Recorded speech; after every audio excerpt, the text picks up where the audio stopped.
अस्सलाम वालेकुम दोस्तों। सिंध की दो बड़ी यूनिवर्सिटीज़ के दो अहम इश्यूज़ आज हम आपके सामने रख रहे हैं। और पहले हम सिंध यूनिवर्सिटी के इशू पर बात करेंगे। सिंध यूनिवर्सिटी में आपने देखा होगा कि जो एमफिल और पीएचडी की जो फ़ीस है उसमें इजाफ़ा हुआ है, और एमफिल की जो फ़ीस है वो 2 साल की जो है वो 70,000 से बढ़ाकर 1,59,000 कर दी गई है। और एमफिल की ही जो ट्यूशन फ़ीस है वो 28,000 से बढ़ाकर अब कर दी गई है 72,000 रुपये। डेफिनेटली सिंध यूनिवर्सिटी जो है वो सिंध के गरीब तलबा की आला तालीम की एक अच्छी उम्मीद भी कह सकता हूँ, और एक उम्मीद है। और सिंध में आपने देखा होगा कि किसानों के बेटे, छोटे तबके के बेटे, कम आमदन के जो लोग हैं उनके बच्चे जो हैं वो इन इदारों से तालीम हासिल करते हैं, और उनके लिए ये तालीम हासिल करना इसलिए आसान है क्योंकि इन इदारों की जो फ़ीस है वो अफोर्डेबल होती है। अब निचली सतह पे आपने देखा कि गवर्नमेंट स्कूल्स की तबाही की वजह से प्राइवेट स्कूलिंग का एक कल्चर, ताकि गवर्नमेंट में अब तो जो है वो फ़ीस भी सरकार ने माफ़ की हुई है शुरुआती जमातों की, लेकिन उसके बावजूद भी आप देखें कि प्राइवेट तबका जो है वो बड़ी तेज़ी से ग्रो कर रहा है और गवर्नमेंट इंस्टीट्यूशन से एतमाद उठ रहा है।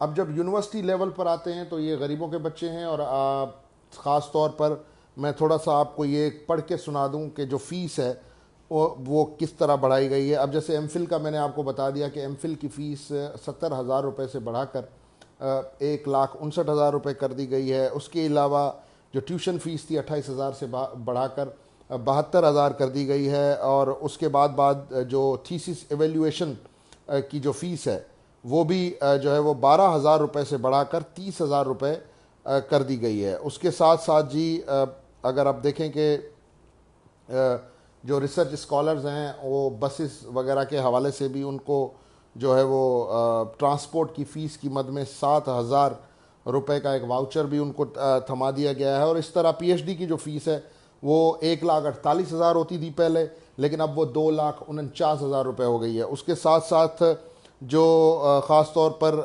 आगे चलते हैं, जो सर्टिफिकेट की फ़ीस थी पास सर्टिफिकेट की 130 रुपये से बढ़ा के 800 रुपये कर दी गई।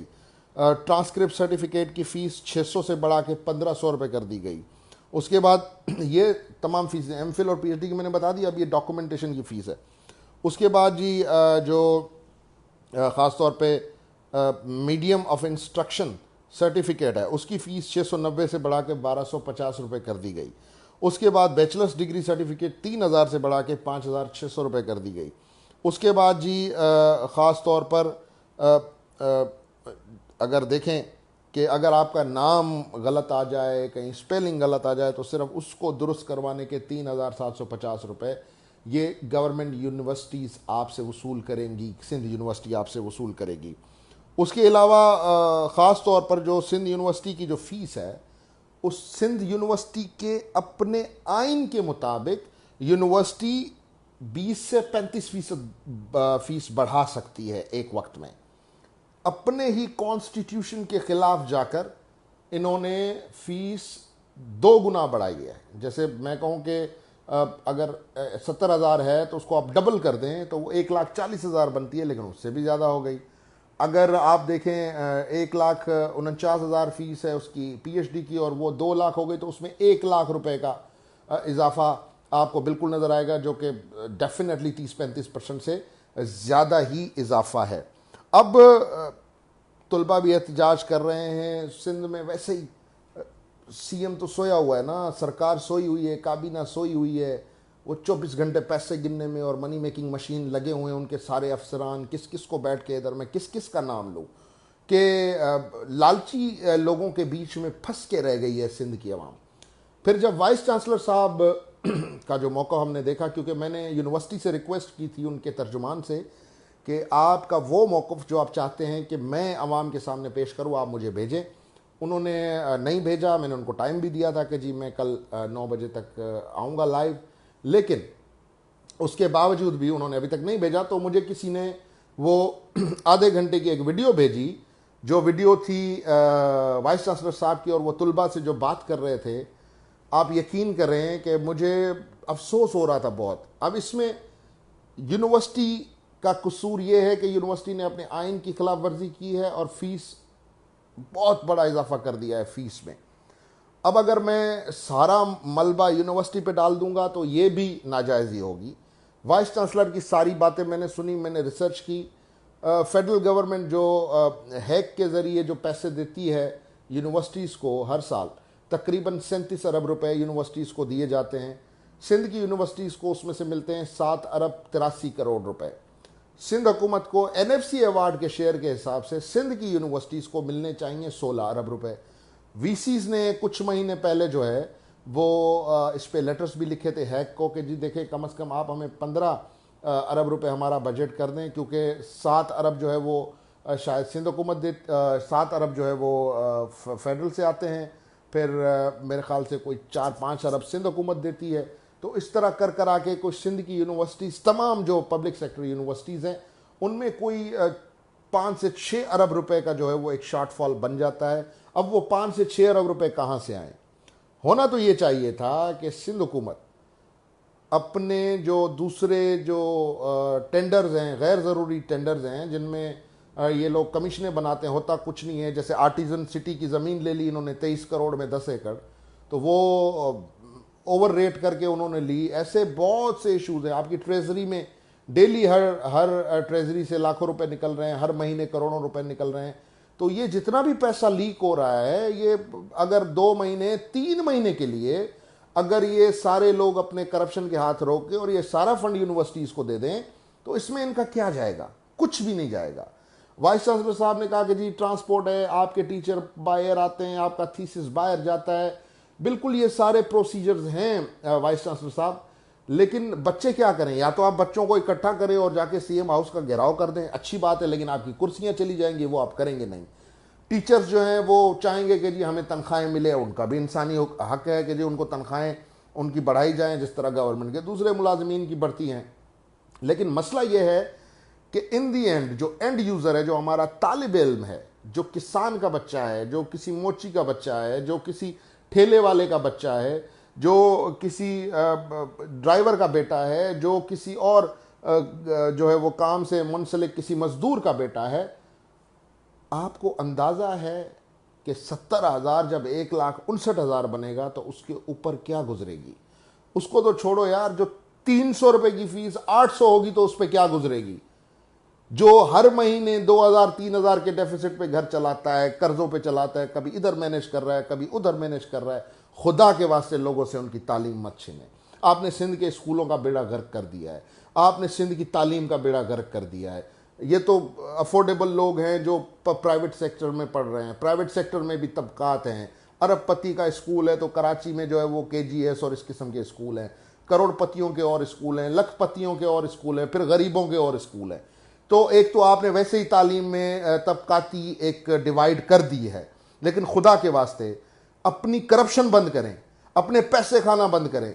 सिंध की ज़मीन कोड़ियों के दाम बेचकर वो पैसे खाना बंद करें, सिंध के गटरों के पैसे खाना बंद करें, सिंध की जो है वो सिरिंजिस के पैसे खाना बंद करें, सिंध का डामर, बजरी, रेती और जो भी कंस्ट्रक्शन का मटेरियल ओवर प्राइसिंग करके आप डालते हैं वो बंद करें, और ये सारा पैसा अपनी एजुकेशनल इंस्टीट्यूट्स में डालें ताकि गरीब के लोग जो हैं, गरीब के बच्चे जो हैं, वो इनको हासिल कर सकें, इस इल्म को, और इस इल्म के ज़रिए वो भी कुछ तरक्की कर सकें। इन्होंने ठेका नहीं ले रखा जहालत में रह के आपको वोट करने का। आप इनको शऊर दें ताकि ये आपको अच्छे तरीके से वोट करें। लेकिन अनफॉर्चुनेटली मैं सिर्फ बोल सकता हूं, यहां बैठे लोग भी मुझे कभी कभी ताने मारते हैं कि भाई तुम बोलते हो, फ़र्क तो कुछ नहीं पड़ता। भाई फ़र्क इसलिए नहीं पड़ता कि मैं बोल के जब चुप होता हूं, आप भी सुन के चुप हो जाते हैं, आप ना शेयर करते हैं, आप ना कमेंट करते हैं, बहुत से दोस्त करते हैं। लेकिन मैं चाहता हूं जो काम की चीज़ें कम अज़ कम उसको आगे बढ़ाएं, उसको आगे फैलाएं। अब दूसरा मसला यह है कि कुछ दिन पहले मेरे खिलाफ एहतजाज हुआ एक यूनिवर्सिटी में, असातिज़ा ने किया। इट वाज अ गुड एहतजाज, एक अच्छा एहतजाज था और एक कौमी खिदमत का एहतजाज था, इसलिए उनको ये एहतजाज करने का हक था।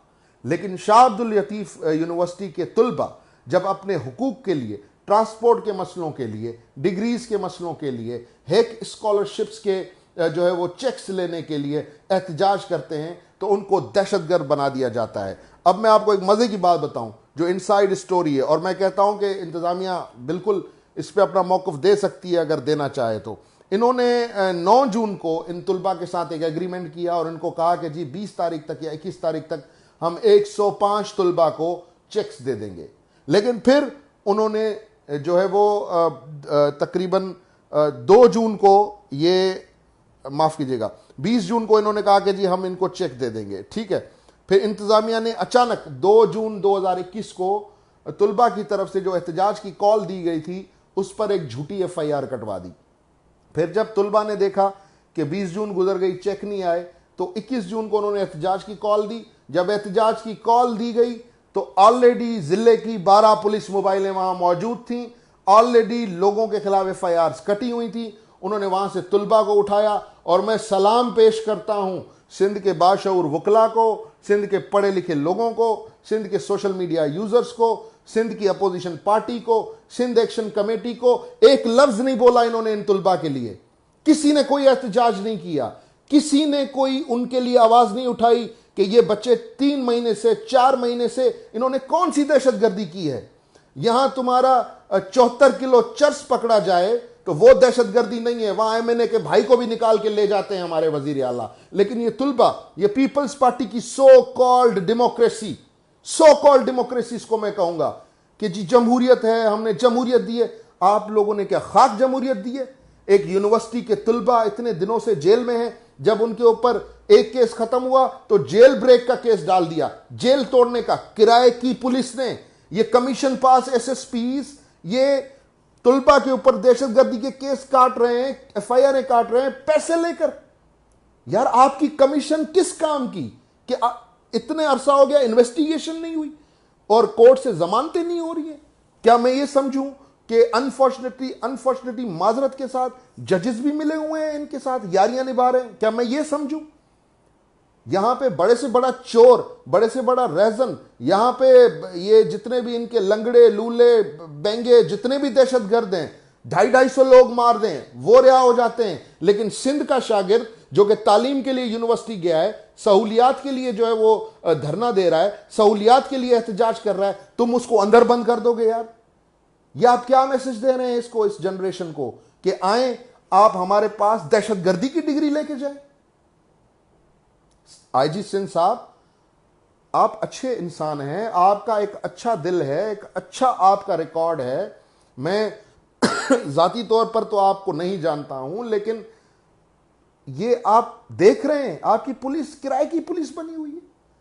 ये क्या माजरत के साथ MQM के गुंडे हैं कि भाई ने फोन कर दिया और इन्होंने जाके बंदे उठा लिए? They belong to a legitimate police force. कोई इन्वेस्टिगेशन नहीं है, कुछ नहीं है। आपने उन लड़कों को सिर्फ और सिर्फ आपके SSPs ने, लोकल SHOs ने या तो पैसे लेकर या यूनिवर्सिटी वालों के साथ जो है वो यारियां निभाकर और उन बच्चों का मुस्तकबिल तबाह कर रखा है। और ये वीडियो उर्दू में करने का मकसद ये है कि ये पैगाम पूरे पाकिस्तान तक पहुंचाएं कि सिंध के इदारों में सिंध के गरीबों को तालीम से रोकने के लिए फीस बढ़ाई जा रही है, और अगर वो गरीब तुलबा एहतजाज करते हैं तो उनको आप कोर्ट कचहरी और थानों में जलील करते हैं। क्या आग लगाना चाह रहे हैं सिंध के नौजवानों में? मैं कोई लीडर नहीं हूं, लेकिन मुझे लोग सुन रहे हैं ना, मुझे लोग सुन रहे हैं कि आप चाहते हैं कि कल को मैं भी मुश्ताक सर्की की तरह दूसरों की जगह हर जगह पहुंच जाऊं, या लड़कों को उकसाऊं कि आप निकले, इदारे का सत्तू पी के सो रहे हैं। ये सारी इंटेलिजेंस एजेंसीज जो हैं उनको ये नजर नहीं आ रहा कि सिंध के 6-7 अच्छे नौजवान, यूनिवर्सिटी में पढ़ने वाले नौजवान बेचारों को दहशतगर्दी में डाला हुआ है। कल को ये क्या करेंगे? कल को ये स्टेट के दुश्मन बनेंगे, कल को ये स्टेट से मुखालिफत का ऐलान करेंगे, क्योंकि स्टेट तो किराए की स्टेट बनी हुई है। जो स्टेट में जो प्रोटेक्टिंग फोर्स है वो तो यूनिवर्सिटी के ऊपर, वो मैं सीधी बात करता हूं, वो तो यूनिवर्सिटी के पिट्ठू बने हुए हैं।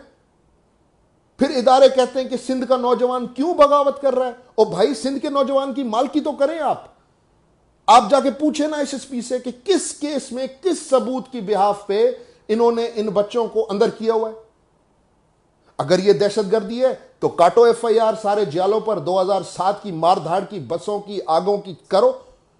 क्या ये पीर मजरुल हक नहीं था उस वक्त जो लोगों को उकसा रहा था, पाकिस्तान के खिलाफ नारे लगा रहा था, करें ना आप पीपल्स पार्टी के वुजरा के ऊपर दहशतगर्दी की केसेस, अगर आप वाकई इतने स्टेट में लॉ को इंप्लीमेंट करना चाहते हैं। तो पूरा सूबा जल गया बीबी के दुख में, वो दहशतगर्दी नहीं थी। लेकिन अगर बच्चे एहतजाज करते हैं अपने हक के लिए तो ये दहशतगर्द है। I think shame on the administration of the university.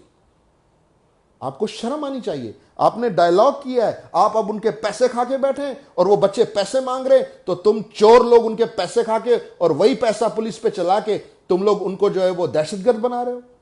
कुछ खुदा का खौफ करें, कुछ शर्म करें, कुछ हया करें। आप पढ़े लिखे पीएचडीज हैं, आप दुनिया जहान की यूनिवर्सिटीज घूम के आए हैं, तो आपने क्या सीखा? आप क्या घास चरने गए थे उधर? आप घास खा के आए, भूसा भर गया आपके जहनों में? या ये कौन सी अकड़ है? सिर्फ एक अगर मूसा इस सिंध में पैदा हो गया तो ये सारे फिरौन टूट कर गिर जाएंगे। लेकिन मसला यह है कि मैं आपसे चिल्ला चिल्ला के कह रहा हूं कि भाई खुदा के वास्ते सारी सिविल सोसाइटी इन बच्चों की मालकी करे। कल को ये रियासत के दुश्मन बन जाएंगे, कल को ये लोग रियासत के खिलाफ झंडे लेकर, बैनर लेकर निकल के आ जाएंगे, क्योंकि आपकी रियासत तो उन बेकसूरों को पहले से ही दहशतगर्द बना चुकी है। आपकी किराए की पुलिस उन पर दहशतगर्दी के पर्चे काट चुकी है। लेकिन नहीं, एक वजीर का बेटा पुलिस की मौजूदगी में सरेआम कराची में पाबंदी के बावजूद शीशा कैफे चलाए तो वो जुर्म नहीं है। लेकिन लतीफ यूनिवर्सिटी के बच्चे ट्रांसपोर्ट के लिए, हैक के पैसों के लिए, यूनिवर्सिटी फैसिलिटीज पर सवाल उठाएं तो वो दहशतगर्द हैं। मैं कहता हूं आपका ये सिस्टम ज्यादा देर नहीं चलेगा। आपका ये सिस्टम आपको डुबो देगा। और ये जितना भी सोशल मीडिया यूजर नौजवान है, इसके अंदर आग जो है वो उभर रही है और ये लावा कभी भी फट जाएगा। इसलिए खुदा के वास्ते इस बात को समझें, इन बच्चों को तन्हा मत छोड़ें। हो सकता है उनके वालिदैन गरीब हों। मैं रिक्वेस्ट करता हूं खैरपुर की तमाम बुकला बरादरी से कि आगे आएं। अल्लाह ने आपके पेशे के अंदर यह ताकत रखी है कि आप किसी भी, मैं किसी पे इल्जाम नहीं लगा रहा, लेकिन आप किसी भी बिके हुए जज को भी जेर कर सकते हैं अगर ऐसी कोई सूरत हाल है तो। इसलिए मैं आपसे रिक्वेस्ट करता हूं, बतौर सहाफ़ी ये इशू हाईलाइट करना मेरी जिम्मेदारी है और मैंने इस इशू को हाईलाइट करके आपके सामने रखा है। मेरा काम सियासत करना नहीं है, मेरा काम भाषण देना नहीं है, मेरा काम धरने लगाना नहीं है। लेकिन मैं आपसे रिक्वेस्ट करता हूं, उन सब लोगों से रिक्वेस्ट करता हूं जो भाषण भी देते हैं, जो वोट भी लेते हैं, जो धरने भी देते हैं और जो सियासत भी करते हैं, जो सिंध के जो है वो सूर में भी बनते हैं, उन सब से मैं रिक्वेस्ट करता हूं कि इनकी मालकी करें। सिर्फ वो पॉइंट काम के नहीं होते जिधर पैसा मिल जाए, कभी कभी कोई फी सबीलिल्लाह काम भी कर लिया करें तो सिंध के लोग आपको दुआएं देंगे। आपका बहुत बहुत शुक्रिया। मुझे दीजिए इजाज़त। मेरी बात से अगर आप मुत्तफिक हैं तो इसको शेयर ज़रूर कीजिएगा। बहुत शुक्रिया।